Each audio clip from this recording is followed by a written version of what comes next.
सच्चाई जानेंगे तो शायद इनसे ज्यादा नफरत आप किसी नेता से ना करें। ये उस समय के सबसे बड़े चाटुकार कहा जाते हैं, अंग्रेज के सबसे बड़े चाटुकार माने जाते थे। लेकिन अब क्या है कि अगर पावर यहाँ जैसे कोचिंग है, यहाँ की पावर मेरे अंडर में है, तो मैं जैसे चलाऊंगा वैसे ही चलेगी। यानी कि अगर आगे की पहुंच जिसके हाथ में होगी और रूल जो कुछ है वो सब उसी के हाथ में होता है ऐसा कि नहीं है? ठीक। तो इस तरीके से अगर जानना है तो क्या हुआ, 2 अक्टूबर 1869 लिखा है इसमें, क्या है जन्म तिथि इनका जन्म हुआ था। कहाँ पे हुआ था? पोरबंदर में हुआ था। जानकारी ले लीजिए थोड़ा सा। ये जो करमचंद गांधी जी हैं, इनका पूरा नाम क्या है? ठीक। इनकी माँ का नाम क्या है? इनकी पत्नी का नाम कस्तूरबा है। ठीक। और इनका जन्म कहाँ हुआ था? पोरबंदर नामक स्थान पे हुआ था। ये थे बेसिक जानकारी जो कुछ इनके जीवन से है। इसके बाद यहाँ पे देखेंगे ये 2 अक्टूबर 1904 लिखा है, इनका जन्म है। यानी हुआ था कहाँ पे हुआ था? मुगल सराय। कहाँ पे है? मुगल सराय में हुआ था। और ये थोड़ी बहुत जानकारियां हैं, इनकी बहुत ज्यादा डिटेल में नहीं जाएंगे, बहुत सारी चीजें हैं यहाँ पे। जो कुछ अगर देखिएगा आज जो कुछ बताया गया है वो बात सब सत्य है कि ये राष्ट्रपिता हैं, बहुत सारे काम किए हैं, लेकिन इन्होंने बहुत कहने का मतलब बहुत गलत कार्य भी किया है। इसकी अगर इसका वर्णन किया जाए तो शायद सब लोगों को गलत भी लग सकता है, तो इसलिए ज्यादा हम डिटेल में नहीं जाएंगे क्योंकि थोड़ी कहानी अगर बताते हैं। आपको पता है कि जो हमारे महात्मा गांधी थे वो झगड़ेलू टाइप के थे? नहीं थे, अहिंसावादी थे। यानी हिंसावादी नहीं थे, मतलब इनके बीच में जो कुछ था वो लड़ाई झगड़ों से संबंध इनका नहीं था, चरखा चलाकर काम कराया जाता था। लेकिन अगर ऐसा था, ठीक है देखिएगा, अगर ऐसा था तो फिर द्वितीय विश्व युद्ध में इन्होंने अंग्रेजों का साथ क्यों दिया? क्योंकि आप बताइए अपने मन से कि अगर कोई युद्ध में साथ किसी का दे रहा है तो क्या बॉर्डर पे लड्डू बटते हैं? बताइए, वहाँ ये तो अहिंसावादी कैसे हो सकता है भाई? वो प्रेम भाव की बात कैसे कर सकता है जब वो युद्ध में खुद शामिल है? हो सकता है ऐसा संभव है? तो कहने का मतलब ये अपने हिसाब से जो अपना चलाना, कहने का मतलब अपने अंडर में जो कुछ जानकारियां थी, जो कैसे कर सकते थे वो सब कर रहे थे। बाकी विरोधी नेता इनके बहुत थे, अगर बात करेंगे तो इनसे बेटर ये है, लेकिन अब दर्जा इनका हाई है। अगर बात करेंगे इनकी क्वालिटी अगर देखेंगे तो महात्मा गांधी से उच्च यही। लेकिन बात क्या हो, जितने आंदोलन चलाए इन्होंने वापस ले लिए। ठीक। ऐसे आप जानते होंगे भगत सिंह को फांसी दी गई थी, जानते हैं? या क्या हुआ, भगत सिंह को फांसी सुनाई गई तो क्या हुआ, चंद्रशेखर आजाद जी उनके काफी मित्र थे, क्लोज थे, सब लोग लगभग जाने अगर सुने होंगे।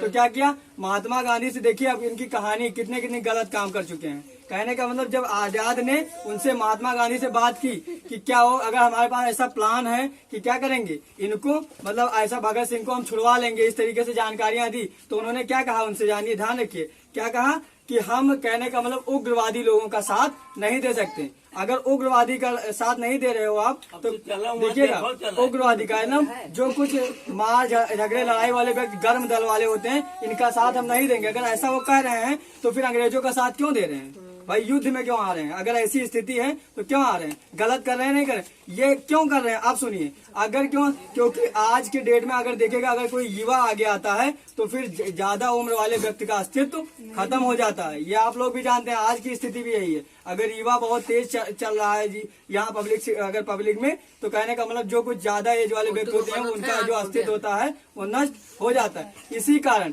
कि अगर हम ये ऐसा करेंगे तो ये आजाद जो है गर्म दल वाले, ये लोगों के बीच में क्या हो जाएंगे, अपना नाम कर लेंगे, हमारा अस्तित्व आराम से खत्म हो जाएगा। इस तरीके तब क्या किया इन्होंने, देखिएगा, तो मेरा अस्तित्व मतलब कहने का एकदम खत्म हो जाएगा, एकदम अस्तित्व जो हमारा। तो कहने का मतलब ये गांधी वांधी का नाम नहीं चलेगा, सब आजाद, चंद्रशेखर आजाद, भगत सिंह, राजदेव, सुखदेव, राजगुरु, इन सबको फांसियां दी गई। लेकिन ये लोग हैं असली इसके नेता। असली एक थे आगरा के पास एक जतिन सिंह थे। अब देखिए इनकी कहानी बताता हूँ।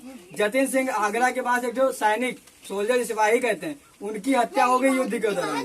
तब क्या बताएगा, अंग्रेजों ने इनसे कहा कि जाइए आप फूल माला, भाई आपके देश का अगर कोई नागरिक शहीद होता है तो आपका कर्तव्य बनता है कि आप उसे शोक मनाएं या उनका माल्यार्पण करें या कुछ करें, ये कर्तव्य है देश का। लेकिन गांधी जी ने साफ मना कर दिया। ठीक है, साफ मना कर दिया। तो ये गलत आपको दिख रहा है या मैं कह रहा हूँ? ये कहानी है, रियल स्टोरी है जो गांधी जी ने किया अपने देश में। अगर युवाओं का, अगर मान लीजिए फांसी से अगर युवाओं ने बचा लिया सबको, तो क्या हाईलाइट उनका नाम हो पाएगा कभी? इसीलिए देखिए, आप जानते हैं कि जो भगत सिंह है उनको एक दिन पहले फांसी दी गई थी। केवल देन इसकी कौन है? महात्मा गांधी। महात्मा गांधी की वजह से ही फांसी दी गई है। किसको? भगत सिंह को। एक दिन पहले सुना होगा, अगर किसी ने बताया होगा तो सुना होगा कि एक दिन पहले ही फांसी उनको दे दी गई थी। इसकी पूरी देन किसकी है? महात्मा गांधी की। तो जब जाएंगे बाहर से चेहरा सबका बहुत अच्छा दिखता है, लेकिन जब जानेंगे, सच्चाइयाँ देखेंगे, अगर आपको प्रशंसा करनी है, पूजा करनी है, अगर मानना है दिल से, किसी से कहने का मतलब मानवता रखनी है, तो उनसे करिए जो बलिदान दे रहे हैं सैनिकों का, जिन्होंने हंसते हंसते, तीनों लोगों ने क्या किया? अपनी फांसी पे चढ़ गए हंसते हंसते। जानते हैं उनका नाम क्या है? भगत सिंह, सुखदेव, राजगुरु, यही तीनों तो थे। इन्होंने क्या किया? हंसते हंसते इन्होंने अपनी जान दी। और इन्होंने क्या किया? देखिए आप अपने आप से कि ये कहते हैं, एक तरफ कहते हैं मैं लड़ाई झगड़े से दूर नहीं रहता हूँ, दूसरी तरफ क्या कहते हैं कि अंग्रेजों का साथ दे रहे हैं। कैसे दे सकते हैं? ऐसा है संभव? तो कहने का मतलब हर चीजें आपके रूल से तो हो नहीं सकती। तो ये सब थोड़ी सारी जानकारियां, इतिहास बहुत कुछ है, कितनी भी बोलो जानकारियां दो, वो सब कम ही रहेगी। तो ये सब जो मेरे अंदर था, मैं जो जानता हूँ उसी तरीके से मैंने आपको बताया। आप लोग कैसा सोचते हैं? तो मैं ये बताना चाहता हूँ कि मेरा एक कर्तव्य है कि जो सच्चाई है मैं आपके सामने लाऊं। ठीक है, इसलिए ये जो देश के नाते अगर ये हो रहा है तो मैं करता हूँ, लेकिन इनकी सच्चाई जो है उसको भी जानना जरूरी है। कोई मतलब नहीं है कि बाहर से दिखने वाला व्यक्ति अंदर से एकदम अच्छा होगा, ये कोई बात नहीं है। लेकिन इनकी जानकारियां जानिए कि क्या इनसे बेटर, इनसे अच्छे कहीं देखिए। अगर ये ना होते तो आज आपका जो प्रधानमंत्री, वो प्रथम प्रधानमंत्री पंडित जवाहरलाल नेहरू बने हैं, वो इनकी जगह पे सरदार वल्लभ भाई पटेल बने होते और देश की स्थिति कम से कम 150% आगे होती। उस समय की बात कर रहा हूँ। जब दूसरे की बात है, इन्होंने कहा कि अगर भारत पाकिस्तान का बंटवारा हो गया तो हम अपना राजनीति का जो स्तर है, राजनीतिक क्षेत्र से हम इस्तीफा दे देंगे, कभी राजनीति नहीं करेंगे। नहीं हुआ, और इन्हीं की मर्जी पर बंटवारा हुआ कि नहीं हुआ? पंडित जो महात्मा गांधी ने जो बंटवारा किया गया, इसमें क्या गांधी जी का रोल नहीं था? इनका भी रोल था। इन्हीं की वजह से बंटवारा किया गया। उन्होंने जबान क्या दे रखी थी कि अगर बंटवारा हो गया तो हम राजनीति छोड़ देंगे। छोड़ा? कहीं नहीं छोड़ा। तो अपने तरीके से सिस्टम को बनाते चले गए। इसीलिए कहा गया है कि सबसे सफल राजनीतिक जो है वो कौन था? महात्मा गांधी। सफल कहने का मतलब उसने अपने आप को आगे कर लिया हर चीज में। अगर चरखे से आजादी आ जा सकती है तो बॉर्डर पे युद्ध नहीं होना चाहिए। हमारा कहने का मतलब अगर चरखे से आजादी आ गई तो बॉर्डर पे युद्ध होना चाहिए, वहाँ तो लड्डू बांट के काम होना चलना चाहिए। ये हो सकता है, लेकिन नहीं हो सकता है। तो ये सब अपने इच्छा अनुसार जो मन गढ़ंत कहानियां थी वो बनाई गई। कहने का मतलब जो हाई लेवल पर था उसी की बात आगे गई, नीचे वाले सब दबा दिए गए, उनकी बलि दे दी गई। तो आपको अगर किसी का अगर कहने का नाथूराम गांधी जी का काहे मारे? उसी कारण अगर चलिए मार की बात कर रहे हैं, अगर आप अच्छे व्यक्ति हैं तो आपका मर्डर हो सकता है? मैं नहीं मानता हूँ इस चीज को। अगर आप अच्छे व्यक्ति हैं तो आप जब उस क्षेत्र से नहीं हैं तो आपका मर्डर नहीं होगा, आपकी आकस्मिक मृत्यु नहीं होगी। बहुत कम ही लोग ऐसे होंगे जो सीधे साधे अच्छे हैं और उनकी आकस्मिक मृत्यु होगी। है ऐसा? नहीं है। अगर सच्चा व्यक्ति अच्छा व्यक्ति है तो उसकी मृत्यु ईश्वर के इच्छा अनुसार होती है, ये बात सत्य है। लेकिन देखिए अगर मारे गए तो क्या कमी नहीं थी? उसने उसके बारे में अच्छा ही जान रखी थी। नाथूराम गोडसे जो थे उन्होंने उनका पूरा देखा था कच्चा चिट्ठा, तो उसको बर्दाश्त नहीं हुआ। क्या नाथूराम जैसे कोई अकेला ही था? उस समय वो न मारता तो कोई और मारता तो जरूर उनको। ठीक है, क्योंकि वो सारी कमान जो है अपने हाथ में ले लिए। सरदार वल्लभ भाई पटेल अगर प्रधानमंत्री बने होते तो उनका नियम चलता ही ना, क्योंकि वो उनसे बहुत ज्यादा बेटर थे। वो नीचे स्तर की सोच रखते थे। जो किसानों गांवों से जुड़ी होती थी वो लोग अंग्रेजों के चाटुकार बने रहते थे।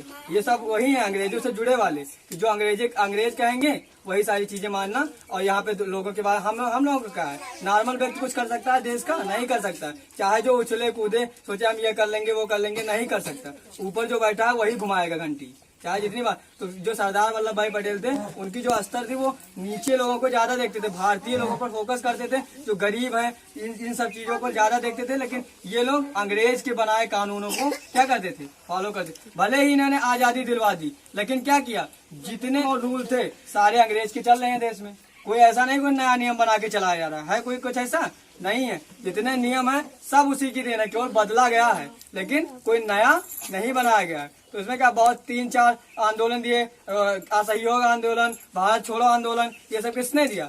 महात्मा गांधी ने दिया, और सब के सब वापस ले लिया। क्यों ले लिया भाई? कुछ तो समस्या हुई, कुछ तो मीटिंग हुई होगी, निकाल लिया गया। क्यों किया गया ऐसा? तो ये सब उनकी रणनीति थी। अंदर जाएंगे, इतिहास पढ़ेंगे, अभी लेवल आपका छोटा है, आगे जाएंगे, अगर कहीं इंटर क्रॉस करेंगे या आर्ट से अगर इंटर पढ़ते हैं, इतिहास, ज्योग्राफी, हिस्ट्री पढ़ेंगे तो जानकारियां आपको देश की सच्चाई क्या है आप अपने अच्छे ढंग से अपने दिमाग से जान सकते हैं। किताबों के माध्यम से सारी सच्चाइयां किताबों में आपको लिखी मिलेंगी। ठीक है, तो मैं अब इससे ज्यादा अब कुछ आप नहीं बोल सकता हूँ क्योंकि बहुत सारी जानकारियां हैं इतिहास दोनों लोगों का जन्म दिवस है। जो हमारे राष्ट्रपिता हैं देश के, उनका सम्मान करना हमारा कर्तव्य है क्योंकि भारत के हम नहीं करेंगे तो यानी देश के विरुद्ध है, ये नहीं कर सकते, इसलिए सम्मान करेंगे। और ये दोनों, ये इनका भी जन्म दिवस और इनका भी जन्म दिवस एक ही दिन मनाया जाता है इनको। और ये ध्यान रखिए एक बात और, यही एक ऐसे प्रधानमंत्री हैं जो एक मीटिंग के दौरान इनकी मृत्यु हो गई थी। ताशकंद, जो क्या कहेंगे, ताशकंद समझौता एक हुआ था। ताशकंद समझौते के दौरान क्या हुआ था, ये सिग्नेचर करने के बाद इनकी मृत्यु हो गई थी। पूछा जाता है कि कौन से ऐसे भारत के प्रधानमंत्री हैं जो पद पर रहते हुए उनकी मृत्यु हो गई, तो कौन से हैं? लाल बहादुर शास्त्री। विदेश में हुई थी। हाँ, विदेश में हुई थी। इनका रोज संयुक्त क्या कहते हैं, संयुक्त राष्ट्र संघ जो होता है उसमें हुई थी इनकी मृत्यु। समझ गए? तो ये सब सारी चीजें जो नॉर्मल जानकारियां थी वो हुई थी। बहुत बहुत धन्यवाद।